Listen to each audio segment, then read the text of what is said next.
في سؤال بيقول أسدد ديوني الأول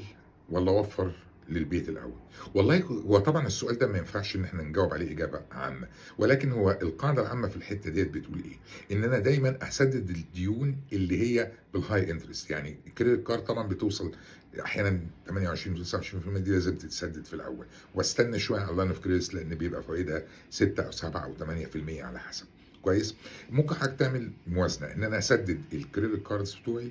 واخلص منها وابدا النهارده اسيف لموضوع البيت، وممكن كمان اشوف حل اللي هو احنا بنقول عليه اللي هو الحل الهايبريد، ان انا بدمج ديوني كلها وليكن الديون اللي هي الهاي انترست، مثلا لو عندي قسط عربيه كبير، لو عندي قسط كريدت او عندي كريدت كارد